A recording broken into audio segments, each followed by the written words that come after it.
Nature सिर्फ एक environment नहीं बल्कि एक कंप्लीट लर्निंग सिस्टम है जो हमें सर्वाइवल, बैलेंस और ग्रोथ के प्रिंसिपल सिखाता है।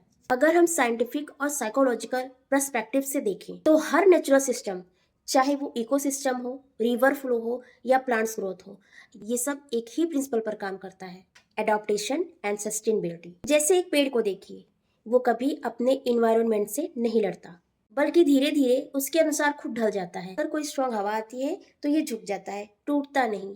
ये हमें फ्लेक्सिबिलिटी का कॉन्सेप्ट सिखाता है। रिसर्च हमें ये भी बताती है कि जो लोग सिचुएशन के अकॉर्डिंग अपने आप को एडजस्ट कर लेते हैं, उनका स्ट्रेस लेवल बहुत कम होता है और वो मेंटली ज़्यादा स्टेबल रहते हैं। दोस्तों, इसी तरह नदी सीधी लाइन में बहती है, कभी देखा है?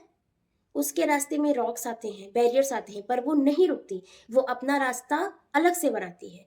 तो ये हमें प्रॉब्लम सॉल्विंग एंड फ्लो सिखाती है। साइकोलॉजी में फ्लो स्टेट एक ऐसी कंडीशन है जहां इंसान बिना रेजिस्टेंस के सिचुएशन के साथ मूव करता है, जिसमें प्रोडक्टिविटी और मेंटल पीस दोनों बढ़ते हैं। लेकिन प्रॉब्लम हम इंसानों के साथ है। हम नेचर के इन प्रिंसिपल को इग्नोर कर देते हैं। चेंज को एक्सेप्ट करने के बजाय उससे लड़ते हैं, उस पर कंट्रोल चाहते हैं, जबकि नेचर हमें एक्सेप्ट करना और सरेंडर करना सिखाता है। दोस्तों, जब हमारी एक्सपेक्टेशन हमारी रियलिटी से मैच नहीं करती, तब हम एंजाइटी और फ्रस्ट्रेशन की तरफ धीरे धीरे बढ़ने लगते हैं। दोस्तों, यही रीजन है कि आज के टाइम में एंजाइटी और ओवर थिंकिंग बहुत ज्यादा कॉमन हो गया है।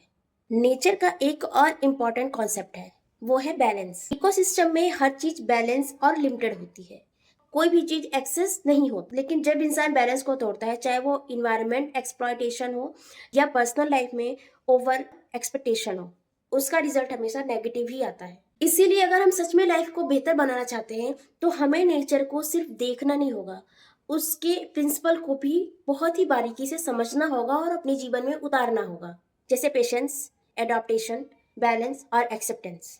क्योंकि नेचर चेंज नहीं होता, हमें खुद को उसके अनुसार बदलना पड़ता है। और दोस्तों, यही रियल ग्रोथ है। मिलते हैं अगली चर्चा में।